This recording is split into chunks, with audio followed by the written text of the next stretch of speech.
What's going on, ladies and lads? Welcome back to the channel. Now, there was a Fortnite update today, but it really wasn't substantial. It's the final Fortnite update of Season 3, by the way. The Wild Week from last week has ended, the silence weapons have been removed, and they've added a bunch of fire-branded weapons. But truthfully, an update video wouldn't be too useful to you. It'd take me some time to capture that footage, and what you really want to know is what are the best guns to use right now? There's still 10 days left of this season, and with the late game arena in, whether you're grinding zero builds or you're grinding build mode, the wins are going to be easier than ever right now. These are the easiest the wins will be all season. So drop in, catch some dubs, get your crowns up, and if you need tips to get those dubs up, well, watch through this list. This is going to be a lot shorter than the last video. I'm not really going to go into any details on how these weapons specifically work or their strategies. I'm just going to give you my opinion on what's the best so you can get your loadout together and get some wins. So, starting with the shotguns, we have the two-shot shotgun.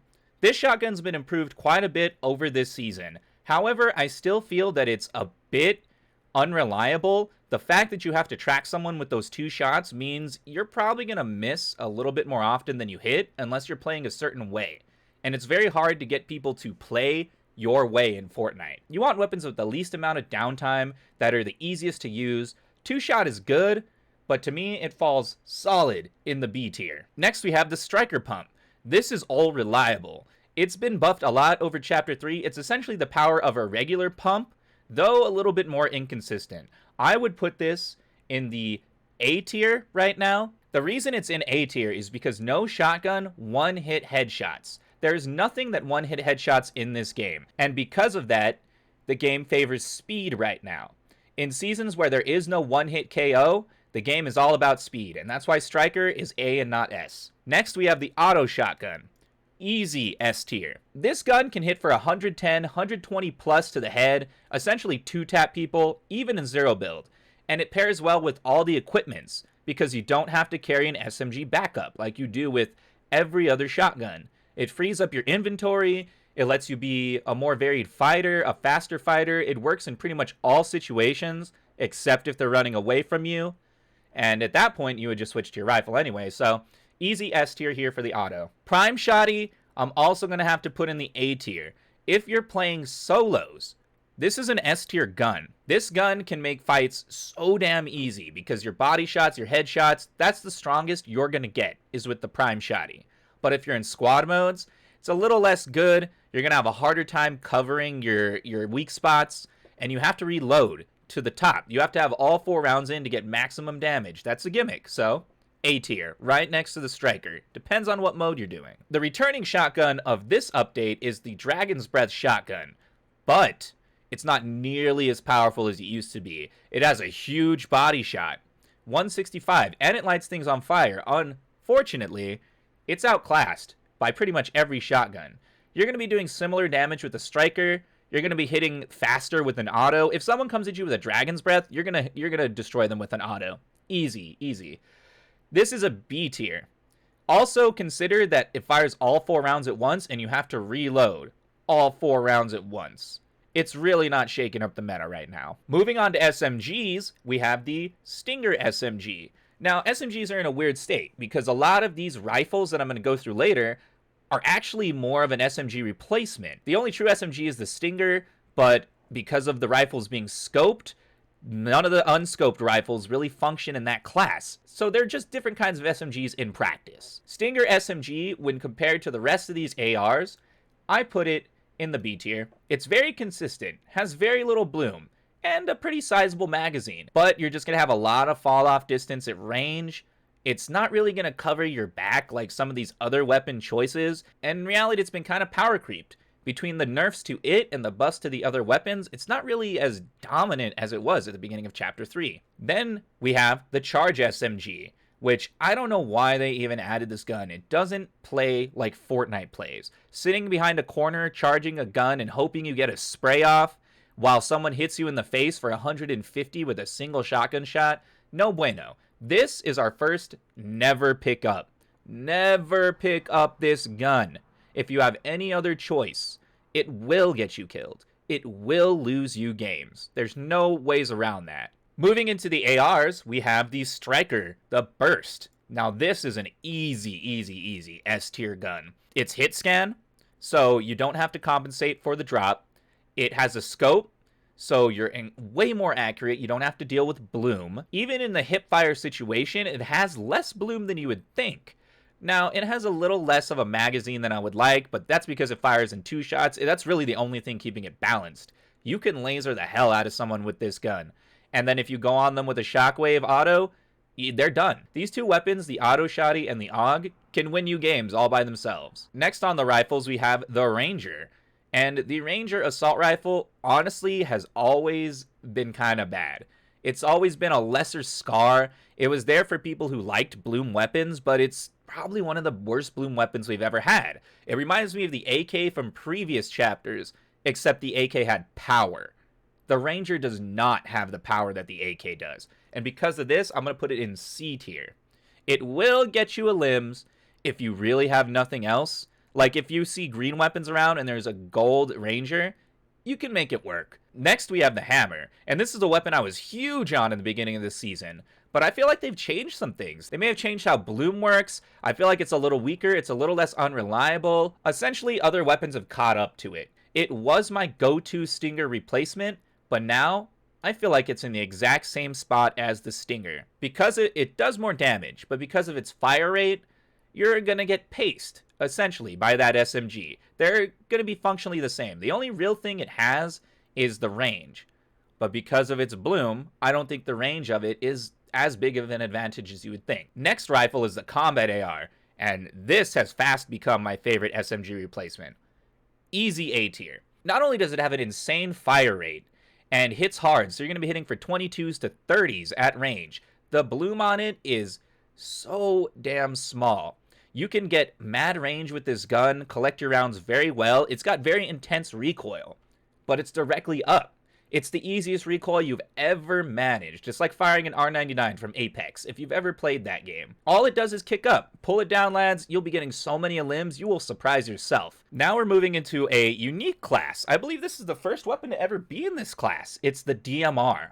The DMR, I'm big on. I like it, but unfortunately for it, being a scoped weapon, it has drop-off.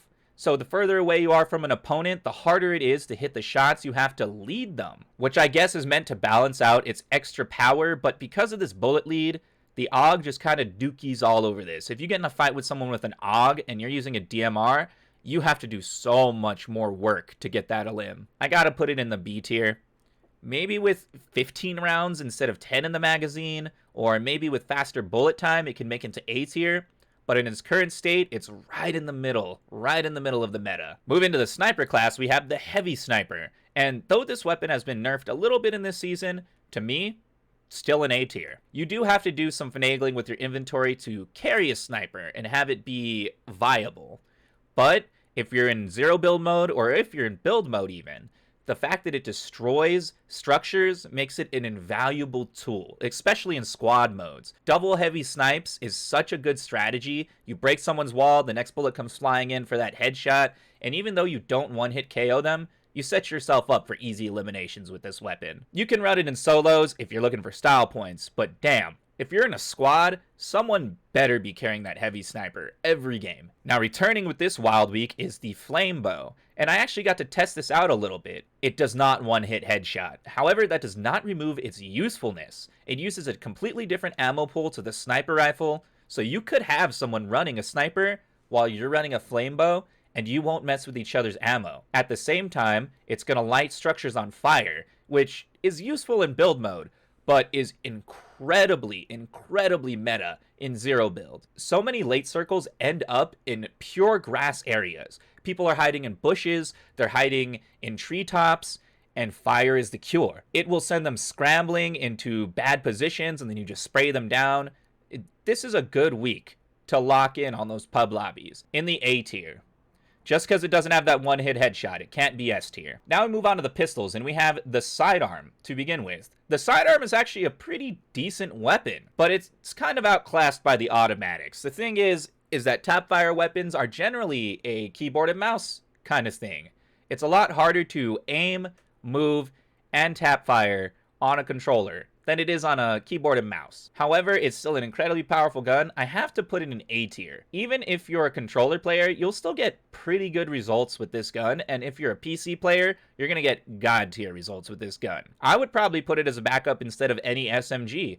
Just shotgun into pistol, you'll be doing much higher DPS. Next pistol is the revolver, and it's good, but it's no deagle. It does alright damage, it uses your medium ammo, which is kind of a downside because rifles are so dominant this season, you need every rifle round you can get. It's an okay shotgun replacement, but the other shotguns are significantly more powerful than it. The only real good thing it lets you do is it lets you do a faux double pump.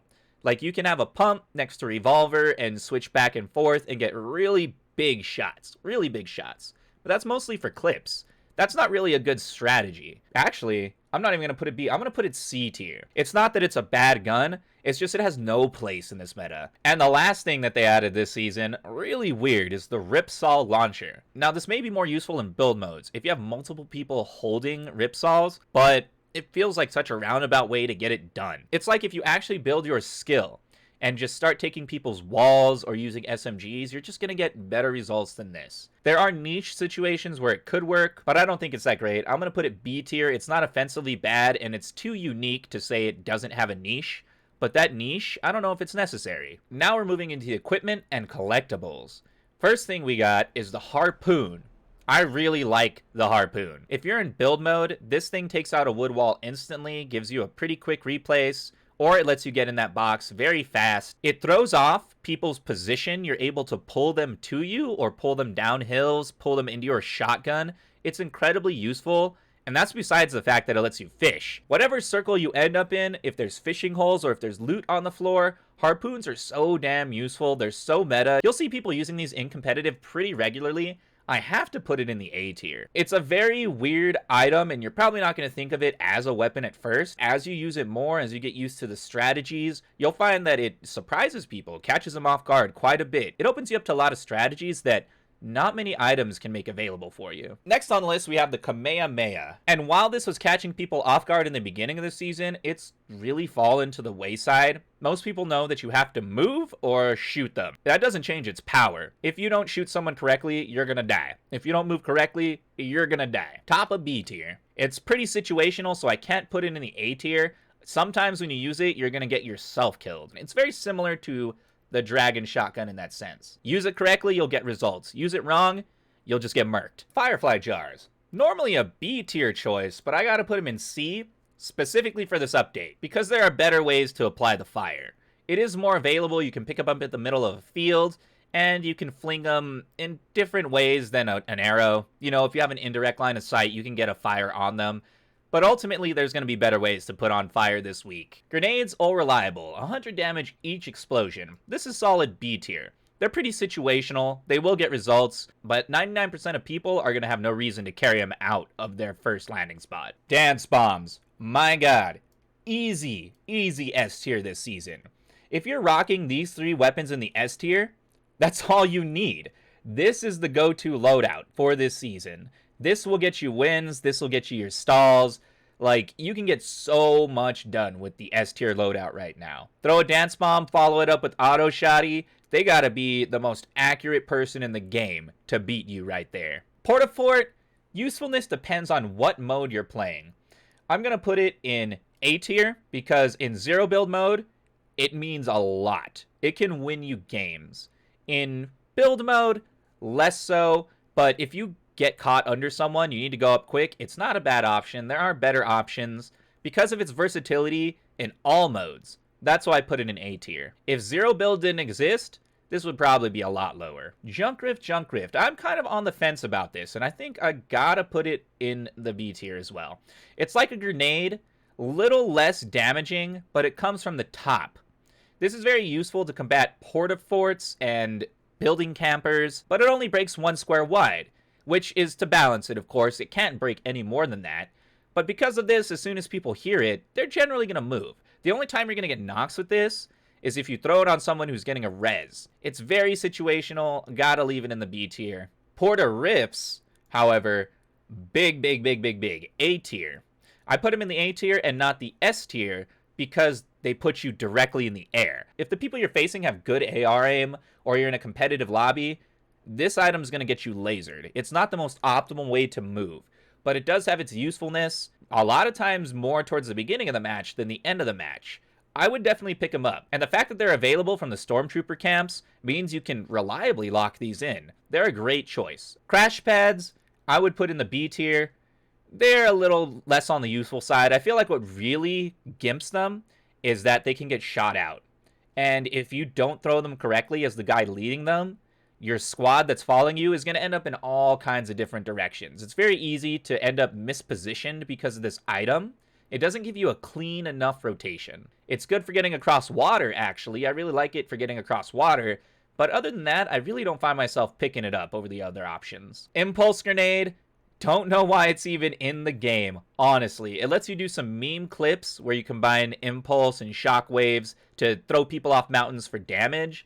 But it's C tier, baby. It's C tier. It's a movement item that can damage you. It can kill you. You don't want to pick it up over any of the other options. I don't know why it's in the game. Epic's just kind of, they mess around a lot. At the end of every season, it gets like this, where there's a bunch of useless stuff in the loot pool. Shockwave grenades, however, are in the S tier. SSS tier. You can move your entire team with this if you do the box ramp strat. They put you in an arc that makes you a lot harder to hit. It sends you through objects, so if you use these inside, someone's pressuring you in a building, you'll still be able to escape. You can hold up to 6 of them.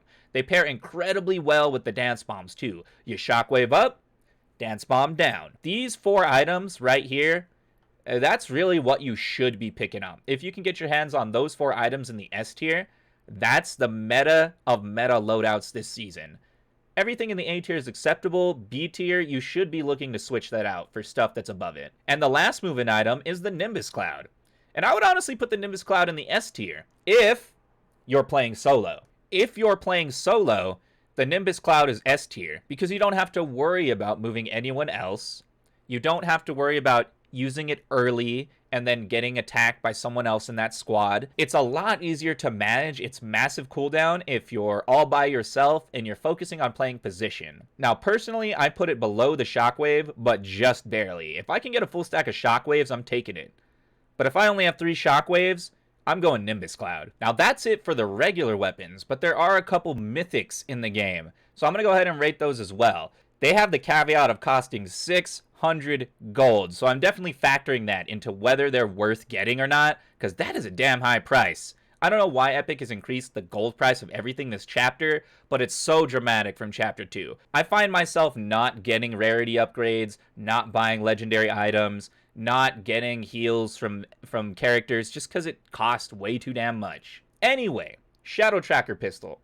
S tier. It's the sidearm, but better. Higher DPS. It has the silenced effect, so you won't show up on people's radars or on their visual audio, and it tracks them.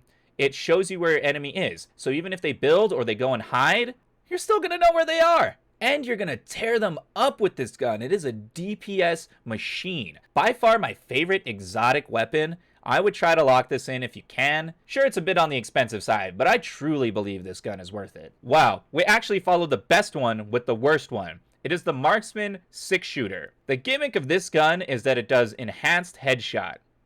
But even when it hits maximum headshot, it's only 96 damage, guys. If you're playing 0 build mode, you gotta hit half this magazine to get that elimination. Why not just pick up an auto shotty? This, to me, is a never. And I know it's harsh, but that 600 gold cost means that I have never, ever, ever bought this weapon myself. I will probably never buy this weapon myself. The only time I've ever used it is when I picked it up from some poor, unfortunate sucker who spent gold on it. Next, we have the Explosive Sniper. I'm not too sure the exact name of this, but the whole gimmick is that it fires sticky grenades, which does 10 damage upon contact and 60 damage upon explosion, or maybe 65. Point is, it really doesn't do that much. People would say this is good for taking out portaforts, but the heavy sniper is going to do the job better. I don't know where this really falls into a niche. It's a very gimmick gun, it doesn't do enough, and you're really gimping yourself by buying it. I would put it in the C tier. It's not completely useless, but I don't see myself ever purchasing it, and you're going to lose to all the other sniper things in the game. Shot for shot, you're just going to lose. And now we've arrived at the final exotic weapon, and that's the dub. The dub, I love it. It's not S tier. It's A tier. And that's because it only has 2 shots. It does heavy body shot damage, perhaps as much as the Dragon's Breath. And it has the added gimmick of acting sort of like an impulse grenade. However, it does not give you the shockwave protection. You kind of have to be careful about how you use that effect. And it's very loud when you do that. You're going to be calling attention to yourself if you're moving using this gun. But I enjoy it way too much. If you manage to crouch shot someone off of a build fight, they're going to fall to their doom. It is amazing. It's a flint knock in a shotgun's body. And to me, that's just gravy. I would put it right next to the other shotguns. I feel like it's actually a viable gun in general if you're playing solos. Wow. After all that, we finally completed the final gun tier list of Chapter 3 Season 3. Discussing the update that just happened, it doesn't look like there's going to be an event this season. Some black goo has started rising around the map, and it could lead up to the person who created the reality trees showing up. There's also a character named Geno, who's been appearing in comic books and promotional materials. He's probably the big baddie of Chapter 3. However, next season is the 5th anniversary of Fortnite. So I kind of think they're going to go very light on the story in the beginning. They're going to focus on the nostalgia aspect, bringing back POIs, bringing back old weapons, maybe even bringing back old skins or remixes of Battle Pass skins. Who knows? Point is, the rest of the season is going to be pretty standard. I'm mostly going to be playing late game arena, and I got a couple of those videos coming out next week. You know we're going to make champs. But in any case, that's it for today's video. Stop by tomorrow if you enjoy Multiverses. Gizmo's coming out. I'm going to be doing a little character tutorial on him. But until then, I'll catch you in the next video. Y'all take care. Peace and love, everyone.